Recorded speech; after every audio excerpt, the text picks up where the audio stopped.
Hello बच्चों। तो कैसे हैं आप लोग? आई होप आप लोग मस्त होंगे, बढ़िया होंगे।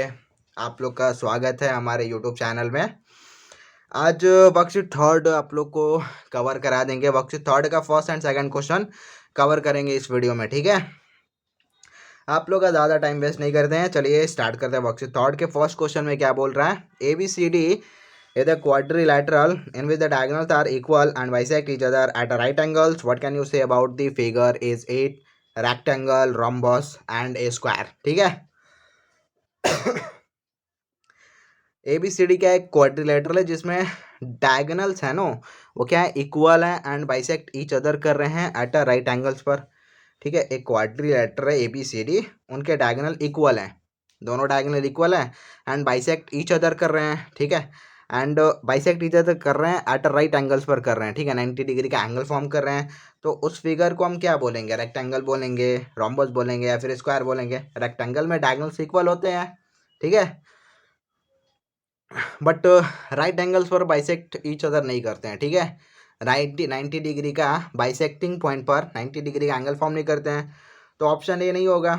एंड रोम्बस में डायगोनल्स इक्वल नहीं होते हैं। ठीक है, डायगोनल्स बाइसेक्ट ईच अदर करते हैं, 90 डिग्री का एंगल फॉर्म करते हैं, बट रोम्बस के डायगोनल इक्वल नहीं होते हैं। ठीक है, एंड थर्ड ऑप्शन में स्क्वायर दिया हुआ है, तो स्क्वायर के जो डायगोनल होते हैं वो क्या होते हैं? इक्वल भी होते हैं डायगोनल, एंड 90 डिग्री का एंगल भी फॉर्म कर रहे हैं, 90 डिग्री का एंगल भी फॉर्म करते हैं बाइसेक्टिंग पॉइंट पर। ठीक है, तो ऑप्शन सी करेक्ट हो जाएगा। ठीक है, उस क्वाड्रिलेटरल को क्या बोलेंगे? स्क्वायर बोलेंगे। ABCD क्या हो जाएगा? स्क्वायर हो जाएगा। ठीक है, फर्स्ट क्वेश्चन क्लियर है, बस इसमें यही बताना था। सेकंड क्वेश्चन को देखते हैं। सेकंड क्वेश्चन में बोल रहा है कि the diagonals of a rhombus, rhombus के diagonals are in the ratio 5:12। Diagonals, rhombus के डायगोनल का रेशियो दिया हुआ है 5:12। If its parameter is 104 centimetre, rhombus के पैरामीटर 104 सेंटीमीटर है, find the length of the side and the diagonal. तो rhombus के लेंथ, रोम्बस का साइड फाइंड करना है एंड डायगोनल का वैल्यू भी फाइंड करना है। ठीक है, क्वेश्चन समझ में आ गया आप लोग को? क्या करना है क्वेश्चन सेकंड में? देखिए यहाँ पर फिगर ड्रॉ कर दिए हैं रोम्बस का। ABCD एक रोम्बस है। ठीक है, अब रोम्बस का प्रॉपर्टी आप लोगों को बता चुके हैं, अगर नहीं मालूम है तो इसके पहले वाला वीडियो जाकर देख लीजिए, क्लियर हो जाएगा। ठीक है,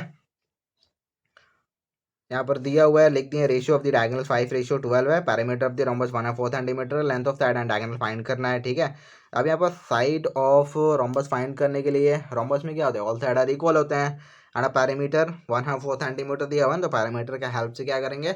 रोम्बस के साइड को फाइंड कर देंगे। ठीक है, रोम्बस के ऑल साइड आर इक्वल होते हैं नो, रोम्बस के ऑल साइड आर इक्वल होते हैं नो बाई प्रॉपर्टी से।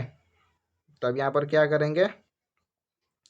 AB का वैल्यू यहाँ पर all side are equal in rhombus. ठीक है, all side are equal in rhombus. ठीक है, ऑल साइड आर इक्वल होते हैं रोम्बस में, तो ऑल साइड आर इक्वल होंगे तो AB इक्वल होगा BC के, इक्वल होगा DC के, इक्वल होगा AD के, एंड इन ऑल साइड को हम लेट कर ले रहे हैं, क्या लेट कर ले रहे हैं? ऑल साइड को हम एक्स लेट कर ले, AB को एक्स लेट कर रहे हैं, BC को एक्स लेट कर रहे हैं, DC को एक्स लेट कर रहे हैं, एंड AD को भी एक्स लेट कर रहे हैं। एंड पैरीमीटर क्या होता है? सभी साइड का सम पैरीमीटर ही कहलाता है। ठीक है, किसी भी फिगर का सभी साइड का सम ही क्या कहलाता है? पैरीमीटर कहलाता है। ठीक है, तब यहाँ पर AB को हम एक्स लेट कर लिए हैं तो एक्सपोर्ट कर देंगे, प्लस BC को भी एक्स लेट कर लिए तो एक्सपोर्ट करेंगे, एंड DC को भी लेट कर लिए हैं एक्स, तो यहाँ पर भी एक्सपोर्ट करेंगे, एंड AD को भी लेट कर लिए एक्स, तो प्लस करके एक्सपोर्ट करेंगे, एंड चारों साइड का सम किसके इक्वल होगा? पैरामीटर के इक्वल होगा, तो 104 हो जाएगा सेंटीमीटर। अब यहाँ पर वेरिएबल एक्स है, यहाँ पर वेरिएबल एक्स है, वेरिएबल एक्स लेट कर लिए हैं सेम वेरिएबल, तो अब यहाँ पर चारों वेरिएबल को ऐड करेंगे तो क्या हो जाएगा? 4x हो जाएगा। ठीक है, इक्वल में 104 सेंटीमीटर हो जाएगा, एंड यहाँ पर मल्टीप्लीकेशन में तो डिवाइड में आ जाएगा 4, 104 सेंटीमीटर डिवाइड में 4 हो जाएगा, ठीक है। अब 4 से डिवाइड कर देंगे 1/4 एंड 1/4 को, तो 4 2 ज़ा 8 होता है, सॉरी, ठीक है, 4 2 ज़ा 8 होता है एंड यहाँ पर 4 6 ज़ा 24 होता है। 26 सेंटीमीटर एक्स का वैल्यू कितना आ जाएगा, 26 सेंटीमीटर आ जाएगा। अब यहाँ पर एक्स का वैल्यू किसको लेट किए थे, साइड ऑफ रोम्बस लेट किए थे ना, तब यहाँ पर ए बी का भी वैल्यू कितना हो जाएगा, सभी साइड रोम्बस में इक्वल होता है ना, तो A B equal B C equal D C equal A D equal कितना हो जाएगा 26 सेंटीमीटर। सभी साइड का वैल्यू कितना हो गया 26 सेंटीमीटर हो गया। क्लियर है, साइड ऑफ रोम्बस फाइंड कर दिए हैं। तो अब यहाँ पर डायगोनल ऑफ रोम्बस फाइंड करना है, ठीक है। Diagonal of rhombus bisect each other करते हैं। प्रॉपर्टी आप लोगों को बताएं कि रोम्बस के डायगोनल क्या करते हैं, बाइसेक्ट ईच अदर करते हैं। बाइसेक्ट ईच अदर का मतलब हो गया कि ए ओ इक्वल हो जाएगा सी ओ के एंड डी ओ इक्वल हो जाएगा बी ओ के, एंड यहाँ पर 90 डिग्री का एंगल भी क्या होता है, फॉर्म करता है रोम्बस, ठीक है। जहाँ पर बाइसेक्ट करता है, बाइसेक्ट ईच अदर करते हैं, यहाँ पर 90 डिग्री का एंगल भी फॉर्म करता है, ठीक है। तो अब यहाँ पर क्या हो जाएगा, ए ओ इक्वल हो जाएगा रोम्बस में सी ओ के एंड यहाँ पर डी ओ इक्वल हो जाएगा बी ओ के, ठीक है। एंड यहाँ पर रोम्बस के डायगोनल का वैल्यू रेशियो में दिया हुआ है 5:12 दिया हुआ है, ठीक है। तो अब यहाँ पर रेशियो को लेट कर लेंगे, क्या कर लेंगे, रेशियो को लेट कर लेंगे। Let the ratio be x, ठीक है। रेशियो को हम लेट कर लेंगे एक्स। अब यहाँ पर क्या है, डायगोनल ए सी का वैल्यू दिया हुआ है ना 5:12 में दिया हुआ है। ए सी एंड बी डी क्या डायगोनल ही है ना, दोनों डायगोनल का वैल्यू रेशियो में दिया हुआ है। अब रेशियो को लेट कर लिए हैं तो ए सी का वैल्यू क्या हो जाएगा 5x हो जाएगा एंड बी डी का वैल्यू क्या हो जाएगा 12x हो जाएगा, ठीक है। ए सी का वैल्यू क्या हो जाएगा 5x हो जाएगा, बी डी का वैल्यू क्या हो जाएगा 12x हो जाएगा। अब यहाँ पर ए ओ इक्वल है सी ओ के, ठीक है। ए सी का वैल्यू 5x है ना एंड ए ओ इक्वल है सी ओ के, तो ए ओ का वैल्यू कितना होगा, ए ओ का वैल्यू हाफ हो जाएगा 5x का, ठीक है। ए ओ का वैल्यू कितना हो जाएगा 5/2x हो जाएगा, ठीक है। दोनों ए ओ इक्वल सी ओ क्या होते हैं, ए ओ इक्वल होते हैं सी ओ के, बाइसेक्ट ईच अदर करते हैं तो ए ओ का वैल्यू कितना हो जाएगा 5/2x हो जाएगा। वैसे ही अब यहाँ पर बी डी का वैल्यू दिया हुआ है, बी डी का वैल्यू 12x दिया हुआ है, तो बी ओ का वैल्यू कितना हो जाएगा हाफ हो जाएगा बी डी का, तो बी ओ इक्वल कितना हो जाएगा 12/2x हो जाएगा, हाफ हो जाएगा। अब इसको डिवाइड कर देंगे तो 2 6 12, तो बी ओ का वैल्यू कितना हो जाएगा 6x हो जाएगा, ठीक है। अब यहाँ पर डायगोनल का वैल्यू फाइंड करने के लिए अब ये ट्रायंगल लेना पड़ेगा, ठीक है, in triangle A O B, ठीक है। अब क्या करेंगे, in triangle A O B लेंगे। अब in triangle A O B में अब यहाँ पर 90 डिग्री का एंगल फॉर्म होता है ना, रोम्बस के डायगोनल बाइसेक्ट ईच अदर करते हैं राइट एंगल्स पर, तो 90 डिग्री का एंगल फॉर्म कर रहा है ना, तो 90 डिग्री का एंगल जहाँ भी फॉर्म होता है उसके अपोजिट साइड क्या होते हैं हाइपोटेनियस, एंड पाइथागोरस थ्योरम यहाँ पर यूज होगा, ठीक है। ए बी इक्वल क्या हो जाएंगे, ए बी का स्क्वायर इक्वल हो जाएगा बी ओ का स्क्वायर प्लस ए ओ का स्क्वायर हो जाएगा, ठीक है। अब यहाँ पर पाइथागोरस थ्योरम करेंगे यूज, ए बी का स्क्वायर इक्वल हो जाएगा ए ओ का स्क्वायर प्लस बी ओ का स्क्वायर। पाइथागोरस थ्योरम आप लोग पढ़े होंगे 7th क्लास में, याद होगा तो अच्छी बात है, नहीं याद होगा तो याद कर लीजिएगा, ठीक है। हाइपोटेनियस का स्क्वायर इक्वल होता है एल्टीट्यूड का स्क्वायर प्लस बेस का square, A B square equal A O का स्क्वायर प्लस बी ओ का स्क्वायर। अब यहाँ पर ए बी का वैल्यू रोम्बस ऑफ साइड का वैल्यू निकाल दिए ना, यहाँ पर रोम्बस ऑफ साइड का वैल्यू 26 सेंटीमीटर, तब यहाँ पर 26 का स्क्वायर कर देंगे, ठीक है। एंड यहाँ पर ए ओ का वैल्यू यहाँ पर 5/2x है, तो 5/2x का whole square plus B O का स्क्वायर, यहाँ पर बी ओ का वैल्यू 6x है ना, तो 6x का स्क्वायर हो जाएगा, ठीक है। अब यहाँ पर 26 का स्क्वायर करेंगे तो 2 टाइम लिख सकते हैं ना 26, तो 26 मल्टीप्लाई 26 कैलकुलेशन करने में ईजी हो जाएगा, वैल्यू नहीं लिखेंगे मल्टीप्लाई करके, डायरेक्ट यहाँ पर 26 मल्टीप्लाई 26 ही करेंगे, ठीक है। 5/2x का होल स्क्वायर यानी 5/2x का होल स्क्वायर का मतलब 2 टाइम मल्टीप्लीकेशन करना है 5 का स्क्वायर, तो 5/25, 2 का स्क्वायर तो 4 हो जाएगा एंड एक्स स्क्वायर तो एक्स स्क्वायर हो जाएगा, ठीक है। 6x स्क्वायर करना है तो 6 या 36 एक्स स्क्वायर हो जाएगा। अब यहाँ पर फ्रैक्शन वाला एडिशन करना होगा, 26 मल्टीप्लीकेशन में 26 वैसे ही नोट करेंगे। एलसीएम निकालेंगे 4 डिवाइड 25 एक्स स्क्वायर वैसे ही नोट कर देंगे। 4 1 जा 4 हो जाए मल्टीप्लाई 36 करेंगे 4 6 जा 24 4 लिखेंगे कैरी 2 बजेगा 4 3 जा 12 12 2 14 होगा ठीक है। 144 एक्स स्क्वायर हो जाएगा 25 x square plus 144 x square को क्या कर देंगे ऐड कर देंगे ठीक है। वेरिएबल सेम है ना एक्स स्क्वायर 26 मल्टीप्लाई 26 वैसे ही नोट करेंगे इक्वल का साइन देंगे एंड ऐड करेंगे 5 4 9 हो जाएगा 2 4 6 हो जाएगा एंड यहाँ पर 1 एक्स स्क्वायर बाई 4। अब यहाँ पर आप लोग को पता होगा कि इक्वल का साइन होता है तो क्या करेंगे क्रॉस मल्टीप्लीकेशन करेंगे। 4 मल्टीप्लीकेशन 26 मल्टीप्लाई 26 हो जाएगा 26 मल्टीप्लाई 26 मल्टीप्लाई 4 हो जाएगा एंड इक्वल 1 मल्टीप्लीकेशन 169 स्क्वायर हो जाएगा ना तो 169 एक्स स्क्वायर कर देंगे 1 से मल्टीप्लाई करेंगे तो वही as it is number note हो जाएगा ना 169 एक्स स्क्वायर। अब यहाँ पर एक्स स्क्वायर का वैल्यू निकालना है ना तो एक्स स्क्वायर करेंगे तो ये मल्टीप्लीकेशन में तो डिवीजन में आ जाएगा 26 मल्टीप्लाई 26 मल्टीप्लाई 4 डिवाइड में 169। अब यहाँ पर 13 के टेबल में 26 टू टाइम में आता है ना 13 2 जा 26 तो 13 2 जा 26 करेंगे और ये 169 किसका स्क्वायर होता है 13 यानी 13 के टेबल में 39 में 169 आता है तो 13 हो जाएगा ठीक है। सिमिलरली यहाँ पर 13 से डिवाइड करेंगे 26 को 13 1 जा 30 13 2 जा 26। अब यहाँ पर डिनोमिनेटर में कुछ वैल्यू नहीं बचा है तो अब सिर्फ न्यूमरेटर वाला वैल्यू क्या करना है मल्टीप्लिकेशन कर देना है 2 मल्टीप्लाई 2 4 हो जाएगा 4 मल्टीप्लाई 4 4 4 जा 16 हो जाएगा ठीक है। तो यहाँ पर 16 इक्वल एक्स स्क्वायर करेंगे ठीक है। अब यहाँ से स्क्वायर रिमूव करेंगे तो एक्स का वैल्यू यहाँ पर नंबर जो 16 है वो रूट में चला जाएगा ठीक है। 16 क्या हो जाएगा रूट में चला जाएगा 16। अब यहाँ पर रूट से बाहर निकालेंगे 16 का स्क्वायर रूट क्या होता है 4 होता है ठीक है। तो एक्स का वैल्यू कितना निकल गया 4 निकल गया एक्स का वैल्यू ठीक है।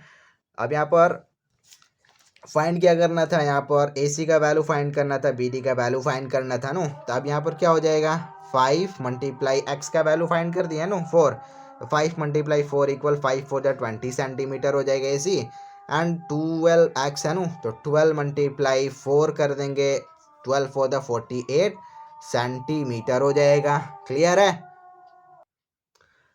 है आप लोग का सेकंड क्वेश्चन कंप्लीट हो गया है ठीक है।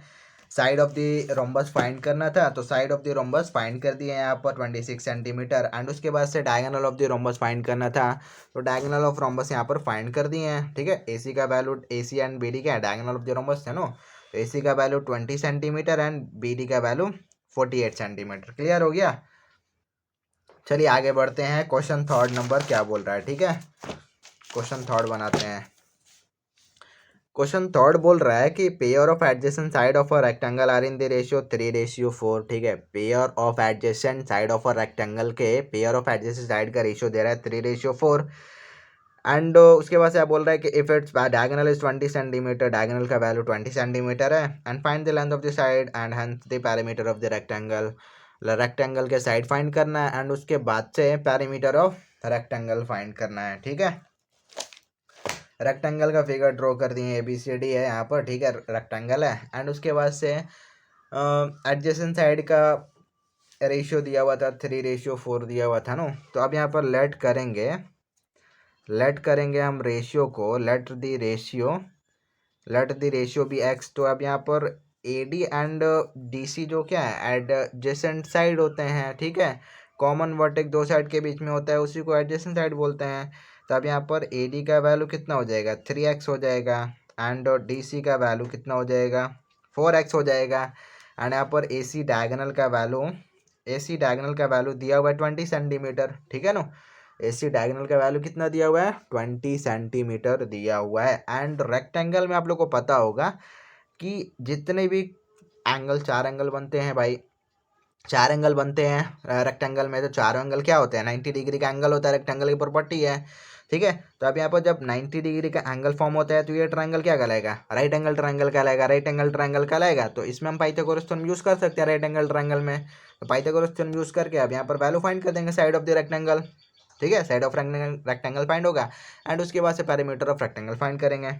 चलिए फाइंड करते हैं। देखिए यहाँ पर इन ट्रायंगल लेंगे ना इन ट्रायंगल ADC ठीक है। इन ट्रायंगल ADC लेंगे एंड यहाँ 90 डिग्री है तो ये वाला क्या होगा हाइपोटेनियस ऑफ द ट्रायंगल हो जाएगा। तो AC का स्क्वायर हाइपोटेनियस का स्क्वायर एंड बेस का स्क्वायर, ठीक है, DC का स्क्वायर प्लस AD का स्क्वायर, ठीक है। अब यहाँ पर AC का वैल्यू दिया हुआ है 20, तो यहाँ पर क्या करेंगे 20 का स्क्वायर कर देंगे एंड DC का वैल्यू दिया हुआ है 4x, तो 4x का स्क्वायर प्लस AD का वैल्यू 3x, तो यहाँ पर क्या करेंगे 3x का स्क्वायर, ठीक है। अब यहाँ 20 का स्क्वायर करेंगे तो क्या होगा 400 हो जाएगा, 20 का स्क्वायर करेंगे तो। अब यहाँ पर 4x का स्क्वायर करेंगे तो 16x स्क्वायर हो जाएगा, 4 4 16 होता है एंड प्लस करेंगे 3x का स्क्वायर करेंगे तो 9x स्क्वायर हो जाएगा।